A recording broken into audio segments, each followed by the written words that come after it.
আসসালামু আলাইকুম। আমন্ত্রণ জাগো টিভি নিউজে। সঙ্গে আছে আমি আফরিন সুমনা। শুরুতে জানিয়ে দিচ্ছি সংবাদ শিরোনামগুলো।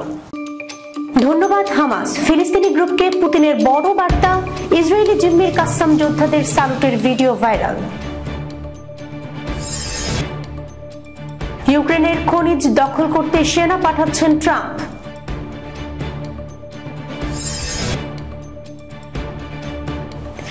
এবার কঠিন পদক্ষেপ নিল ইরাক। আরো 5 ব্যাংক সহ 13টি ইরাকি ব্যাংকে মার্কিন ডলার লেনদেন নিষিদ্ধ ঘোষণা। ইউক্রেন ইস্যুতে ট্রাম্পের সিদ্ধান্তে তোলপাড়। ট্রাম্প প্রশাসনের আচরণে দিশেহারা ন্যাটো। ট্রাম্পের গাজা নীতির বিরুদ্ধে সর্বাত্মক যুদ্ধে মুসলিম দেশগুলোকে পাশে চায় হিজবুল্লাহ। নেই জেলেনস্কি, নেই ইউরোপ। ইউক্রেন যুদ্ধ বন্ধে আলোচনা করতে সৌদি পৌঁছেছেন মার্কিন পররাষ্ট্রমন্ত্রী। পুতিনের সাথে শিগগিরই দেখা করার ঘোষণা ট্রাম্পের। পরিবারের গোপন তথ্য ফাঁস করার ইঙ্গিত আসাদের স্ত্রীর। দর্শক, এতক্ষণ শিরোনাম শুনছিলেন, এবার জানিয়ে দিচ্ছি বিস্তারিত। ধন্যবাদ হামাস। ফিলিস্তিনি গ্রুপকে পুতিনের বড় বার্তা। এদিকে ইসরায়েলি জিম্মির কাসসাম যোদ্ধাদের স্যালুটের একটি ভিডিও ভাইরাল হয়েছে। হামাসকে ধন্যবাদ জানিয়ে ফিলিস্তিনি গ্রুপকে বড় বার্তা পাঠিয়েছেন প্রেসিডেন্ট পুতিন। ক্রেমলিন বলেছে যে গাজা থেকে একজন রুশ ইসরায়েলি জিম্মি মুক্ত করার জন্য ফিলিস্তিনি স্বাধীনতাকামী গ্রুপ হামাসের প্রতি তারা কৃতজ্ঞ। ইসরায়েলের সাথে আরেকটি বন্দি বিনিময়ের মাধ্যমে এই জিম্মি মুক্তি ঘটে। রিয়া নোভোস্তি সংবাদ সংস্থার বরাত দিয়ে ক্রেমলিনের মুখপাত্র দিমিত্রি পেসকভ বলেছেন, মস্কো আলেকজান্ডার ট্রুফানভের ইসরায়েল, যাকে সাশা ট্রুফানভ হিসেবে শনাক্ত করেছেন, তার মুক্তিকে স্বাগত জানায় এবং এই সিদ্ধান্ত নেয়ার জন্য হামাস নেতৃত্বের প্রতি কৃতজ্ঞতা প্রকাশ করে। রাশিয়ান ফরেন মিনিস্ট্রির মুখপাত্র মারিয়া জাকারোভাও একটি লিখিত বিবৃতি জারি করেছেন, যেখানে তিনি ট্রুফানভের মুক্তিতে সহায়তার জন্য ফিলিস্তিনি পক্ষের পাশাপাশি কাতার ও মিশরের প্রতি কৃতজ্ঞতা প্রকাশ করেছেন। 2023 সালের নভেম্বর মাসে 3 জন রুশ নাগরিক মুক্তি পেয়েছিলেন, যা স্মরণ করে মারিয়া জাকারোভা জোর দিয়েছিলেন যে গাজা এখনো আটকে থাকা আরেকজন রুশ নাগরিকের মুক্তির জন্য প্রচেষ্টা অব্যাহত থাকবে। এদিকে গত শনিবার গাজায় 3 ইসরায়েলি জিম্মি মুক্ত করার সময় হামাস তাদের সামরিক শক্তির একটি চমকপ্রদ প্রদর্শন করেছিল। ভাইরাল হওয়া এক ভিডিওতে দেখা যায় জিম্মিদের মধ্যে রুশ ইসরায়েলি আলেকজান্ডার সাশা ট্রুফানভকে মুক্তির আগে হামাস যোদ্ধাদের প্রতি ধন্যবাদ জানানোর জন্য বুকে হাত রেখে ইশারা করে ও পরে যোদ্ধাদের স্যালুট করে। গ্রুপটি পোডিয়ামে পোস্টার দিয়ে ইসরায়েল ও মার্কিন যুক্তরাষ্ট্রকে সতর্ক বার্তা পাঠিয়েছে। আরেকটি উল্লেখযোগ্য বিষয় ছিল যে হস্তান্তরের সময় হামাস যোদ্ধারা ইসরায়েলি ট্যাভর রাইফেল বহন করছিলেন। ইউক্রেনের খনিজ দখল করতে সেনা পাঠাচ্ছেন ট্রাম্প।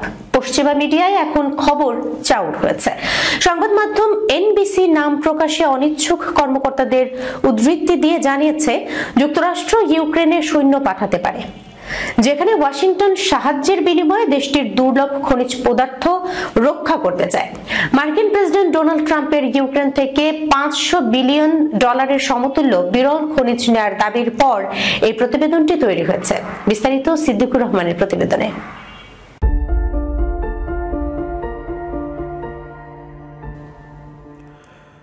2022 সালে রাশিয়ার সাথে সংঘাত বৃদ্ধির পর থেকে ওয়াশিংটন কিয়েভকে $300 বিলিয়ন বেশি সহায়তা করেছে বলে অনুমান করেছেন ট্রাম্প।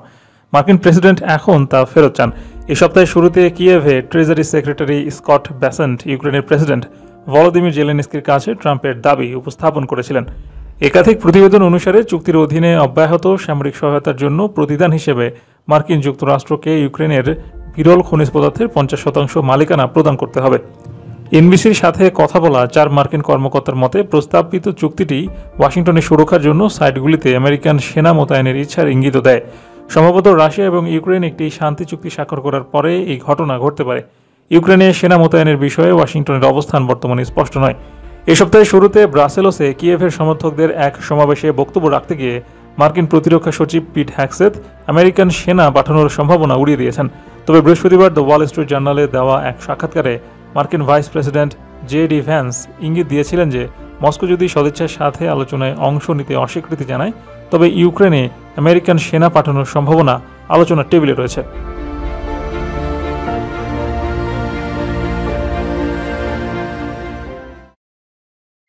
এবার কঠিন পদক্ষেপ নিল ইরাক। আরো 5 ব্যাংক সহ 13টি ইরাকি ব্যাংকে মার্কিন ডলার লেনদেন নিষিদ্ধ ঘোষণা। গত বছর 8টি ব্যাংকে মার্কিন ডলার লেনদেন নিষিদ্ধ করেছিল ইরাক। এবার আরো 5 স্থানীয় ব্যাংকে মার্কিন ডলার লেনদেন নিষিদ্ধ করেছে দেশটি। মূলত অর্থ পাচার, ডলার চোরাচালান ও অন্যান্য অনিয়ম প্রতিরোধে এই সিদ্ধান্ত নিয়েছে দেশটির কেন্দ্রীয় ব্যাংক। মার্কিন ট্রেজারি কর্মকর্তাদের সঙ্গে বৈঠকের পর গতকাল রবিবার এ ঘোষণা দেওয়া হয় বলে দুটি নির্ভরশীল সূত্রের বরাতে রয়টার্স জানিয়েছে। সিদ্দিকুর রহমানের রিপোর্টে বিস্তারিত।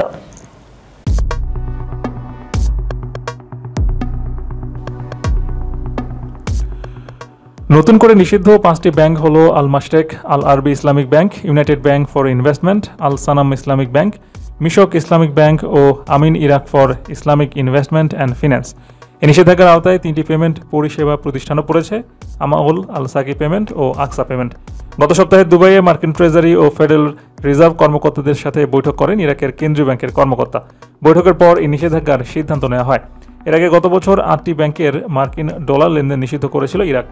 ইরাক একই সঙ্গে মার্কিন যুক্তরাষ্ট্র ও ইরানের মিত্র। সেই হিসেবে ইরাকের $100 বিলিয়ন বেশি রিজার্ভ যুক্তরাষ্ট্রে সংরক্ষিত রয়েছে। তবে দেশটি মূলত ওয়াশিংটনের সদিচ্ছার উপর নির্ভরশীল, যাতে তার তেল বিক্রির রাজস্ব ও অন্যান্য অর্থনৈতিক লেনদেন বন্ধ হয়ে না যায়।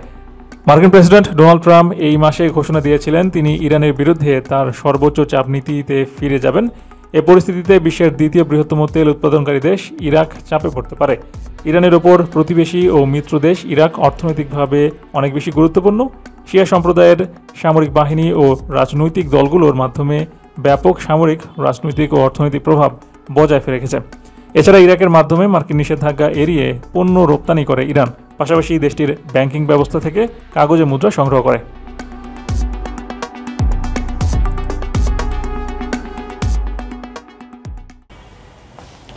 ট্রাম্প প্রশাসনের আচরণে দিশেহারা ন্যাটো। গত 20 জানুয়ারি দ্বিতীয় মেয়াদে যুক্তরাষ্ট্রের মসনদে ফেরেন ডোনাল্ড ট্রাম্প।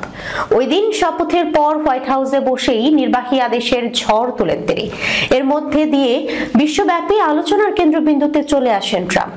এবার ইউক্রেন ইস্যুতে ট্রাম্পের সিদ্ধান্তে দিশেহারা হয়ে পড়েছে ন্যাটো। বিস্তারিত রিপোর্টে।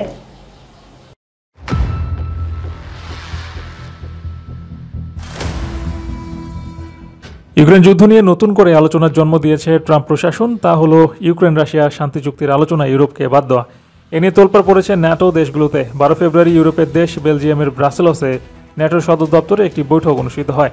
কাগজে কলমে ওই বৈঠকের মূল উদ্দেশ্য ছিল ইউক্রেনের জন্য সামরিক সহায়তা এবং নতুন মার্কিন প্রতিরক্ষা মন্ত্রী পিট হ্যাগস্যাটকে আন্তর্জাতিক অঙ্গনে স্বাগত জানানো। কিন্তু বাস্তবে এটি ছিল এমন একটি দিন যখন ট্রাম্প প্রশাসন প্রায় 3 বছর ধরে চলা রাশিয়া ইউক্রেন যুদ্ধের প্রতি ন্যাটোর দৃষ্টিভঙ্গি পুরোপুরি উল্টে দিয়েছিল। ট্রাম্প প্রশাসন এমন একটি দৃষ্টিভঙ্গি সামনে এনেছে যা মস্কোর কিছু গুরুত্বপূর্ণ দাবির পক্ষে যাবে বলেই মনে হচ্ছে। ন্যাটোর জন্য সামনের দিনগুলো যে মসৃণ হবে না, আগে থেকেই তার স্পষ্ট ইঙ্গিত ছিল। ইউক্রেনের অনুকূল শান্তি চুক্তির প্রত্যাশায় পানি ঢেলে দিয়ে মার্কিন প্রেসিডেন্ট ডোনাল্ড ট্রাম্প তার কূটনীতির জন্য গুরুত্বপূর্ণ সপ্তাহে শুরু করেছেন। ট্রাম্প 10 ফেব্রুয়ারি ফক্স নিউজকে বলেন, ইউক্রেনের কিছু ভূখণ্ড হয়তো কোনো একদিন রাশিয়ার দখলে চলে যেতে পারে। যদিও ট্রাম্পের এই মন্তব্যের ব্যাপারে এখনও মুখ খোলেননি ইউরোপের নেতারা। 12 ফেব্রুয়ারি লাটভিয়ার প্রতিরক্ষা মন্ত্রী আন্দ্রিস স্প্রুটস বলেছেন, নানা রকম কথাবার্তা শোনা যাচ্ছে। এই পরিস্থিতিতে খুব স্পষ্ট ও সুনির্দিষ্ট একটি পরিকল্পনা গ্রহণ করা প্রয়োজন। সম্মেলন পূর্ব ব্রিফিংয়ে ফক্স নিউজকে দেওয়া ট্রাম্পের ওই মন্তব্যের বিষয়ে সিএনএনের করা এক প্রশ্ন পুরোপুরি এড়িয়ে যান ন্যাটোর মহাসচিব মার্ক রুট। এ সময় তিনি শুধু বলেন, আমরা সব স্তরে ট্রাম্প প্রশাসনের সঙ্গে নিবিড়ভাবে কাজ করছি, তাদের সঙ্গে খুব ভালো আলাপ আলোচনা হচ্ছে।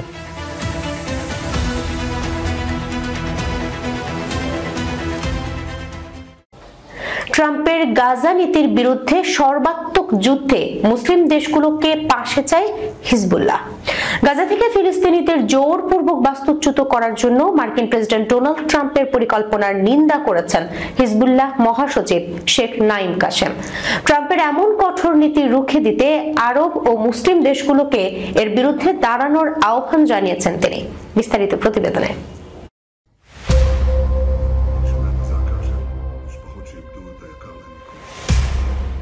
রোববার টেলিভিশনে দেওয়া এক বক্তৃতায় কাসেম বলেন, ইসরায়েলি প্রধানমন্ত্রী বেনিয়ামিন নেতানিয়াহু গাজায় 15 মাসব্যাপী নৃশংস যুদ্ধ চালিয়েছে। এরপরও মার্কিন যুক্তরাষ্ট্র তাদের উদ্দেশ্য অর্জনে ব্যর্থ হয়েছে। এখন নতুন করে ট্রাম্পের অবস্থান একটি রাজনৈতিক গণহত্যা উপস্থাপন করে। হিজবুল্লাহ প্রধান বলেন, ট্রাম্প শুধু ফিলিস্তিন নয়, বিশ্বকে নিয়ন্ত্রণ করার চেষ্টা করছেন। ইসরায়েল যা করে তা যুক্তরাষ্ট্র দ্বারা সমর্থিত। হিজবুল্লাহ প্রধান সব আরব ও মুসলিম দেশকে ফিলিস্তিনের জোরপূর্বক বাস্তুচ্যুত করার বিরুদ্ধে দাঁড়ানোর আহ্বান জানিয়ে সতর্ক করে বলেন, মার্কিন প্রকল্প ওই অঞ্চলের সব জাতির জন্য বিপদ ডেকে আনবে। শেখ কাসেম আরও বলেন, লেবাননের প্রতিরোধ আন্দোলন হিজবুল্লাহ গাজার বাস্তুচ্যুতি পরিকল্পনা প্রতিরোধে সাহায্য করতে প্রস্তুত। এদিকে আন্তর্জাতিক আইন বিশেষজ্ঞরা বলছেন, ট্রাম্পের গাজা বাস্তুচ্যুতি পরিকল্পনা আন্তর্জাতিক আইনের স্পষ্ট লঙ্ঘন। তাদের মতে ফিলিস্তিনিদের বিতাড়িত এবং গাজাকে মার্কিন নিয়ন্ত্রণে রাখা ট্রাম্পের প্রস্তাব 1948 সালের বাস্তুচ্যুতির একটি নিয়মতান্ত্রিক নীতি অব্যাহত রাখে এবং জেনেভা কনভেনশন এবং রোম সংবিধির অধীনে একটি যুদ্ধাপরাধের শামিল।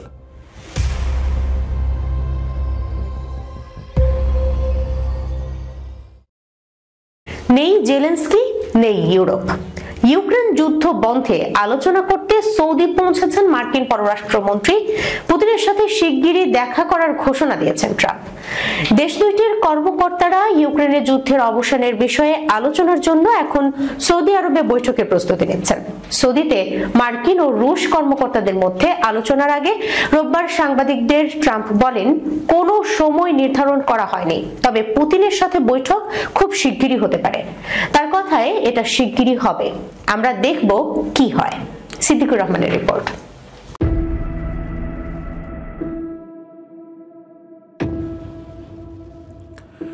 ইউক্রেনে মস্কোর প্রায় 3 বছরের যুদ্ধের অবসানের লক্ষ্যে রাশিয়ার কর্মকর্তাদের সঙ্গে প্রত্যাশিত আলোচনার আগে মার্কিন পররাষ্ট্রমন্ত্রী মার্কো রুবিও সোমবার সৌদি আরবে পৌঁছেছেন। এর আগে ডোনাল্ড ট্রাম্প গত সপ্তাহে রাশিয়ার প্রেসিডেন্ট ভ্লাদিমির পুতিনের সাথে ফোনে কথা বলেন। পরে শীর্ষ কর্মকর্তাদের বিষয়টি নিয়ে আলোচনা শুরুর নির্দেশনা দেন তিনি। মার্কিন প্রেসিডেন্ট নির্বাচনের প্রচারের সময় ওই যুদ্ধ শেষ করার প্রতিশ্রুতিও দিয়েছিলেন ট্রাম্প। এয়ারফোর্স ওয়ানে ফ্লাইটের পর ট্রাম্প সাংবাদিকদের বলেন, তাদের একটি বড় শক্তি আছে। আপনি তো বুঝতে পারেন, তারা হিটলার এবং নেপোলিয়নকে পরাজিত করেছিল। তারা দীর্ঘদিন ধরে লড়াই করছে, আগেও করেছে, কিন্তু আমি মনে করি যে যুদ্ধ তারা বন্ধ করতে চাইবে। পুতিন ইউক্রেনের সমস্ত ভূখণ্ড দখল করতে চান বলে তিনি বিশ্বাস করেন কিনা এমন প্রশ্নের জবাবে ট্রাম্প বলেন, তিনি তার রুশ প্রতিপক্ষকে একই প্রশ্ন করেছিলেন। যদি তা হয় তবে এটি বড় সমস্যা। এর আগে রোববার মার্কিন পররাষ্ট্রমন্ত্রী বলেছিলেন যে গত সপ্তাহে ট্রাম্পের সাথে তার ফোনালাপে শান্তির আকাঙ্ক্ষা প্রকাশ করেছেন পুতিন।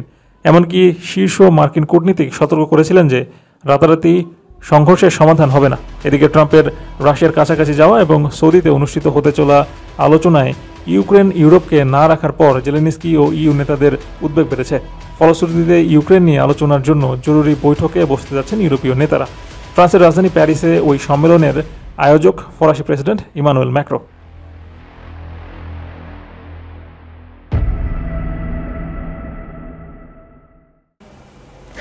রাজনৈতিক বিষয়গুলো নিয়ে দীর্ঘদিনের নীরবতা ভেঙেছেন সিরিয়ার ক্ষমতাচ্যুত প্রেসিডেন্ট বাশার আল আসাদের স্ত্রী আসমা আল আসাদ, যার ফলে ইঙ্গিত পাওয়া যাচ্ছে যে দীর্ঘদিনের পারিবারিক গোপন তথ্য শিগগিরই প্রকাশ পেতে পারে। খবর মেহের নিউজ এজেন্সির। বিস্তারিত রিপোর্টে।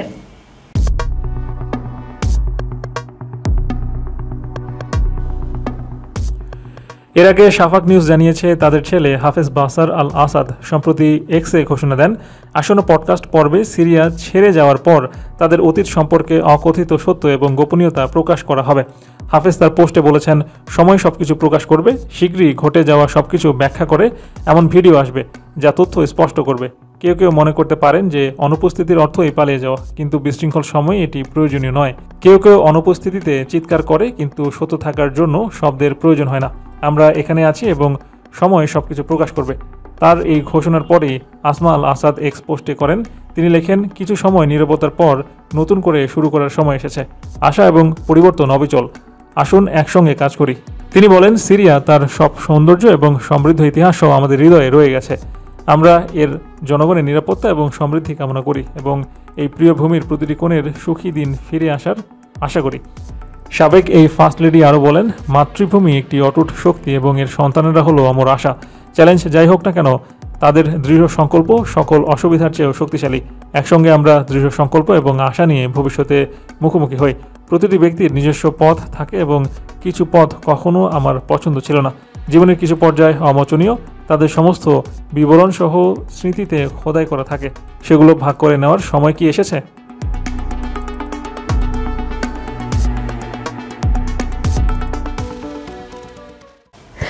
দর্শক, এই ছিল এখনকার মতো জাগো টিভি নিউজে। যাবার আগে সংবাদ শিরোনামগুলো জানিয়ে দিচ্ছি আরো একবার। ধন্যবাদ হামাস, ফিলিস্তিনি গ্রুপকে পুতিনের বড় বার্তা। ইসরায়েলি জিম্মির কাসসাম যোদ্ধাদের সালুটের ভিডিও ভাইরাল। ইউক্রেনের খনিজ দখল করতে সেনা পাঠাচ্ছেন ট্রাম্প।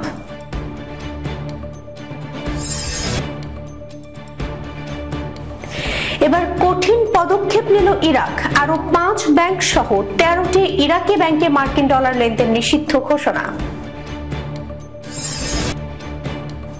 ইউক্রেন ইস্যুতে ট্রাম্পের সিদ্ধান্তে তোলপাড়, ট্রাম্প প্রশাসনের আচরণে দিশেহারা ন্যাটো। ট্রাম্পের গাজা নীতির বিরুদ্ধে সর্বাত্মক যুদ্ধে মুসলিম দেশগুলোকে পাশে চায় হিজবুল্লাহ। নেই জেলেনস্কি, নেই ইউরোপ। ইউক্রেন যুদ্ধ বন্ধে আলোচনা করতে সৌদি পৌঁছেছেন মার্কিন পররাষ্ট্রমন্ত্রী। পুতিনের সাথে শিগগিরই দেখা করার ঘোষণা ট্রাম্পের। পরিবারের গোপন তথ্য ফাঁস করার ইঙ্গিত আসাদের স্ত্রীর। এখনকার মতো এই পর্যন্তই। এতক্ষণ সঙ্গে থাকার জন্য ধন্যবাদ সবাইকে। আল্লাহ হাফেজ।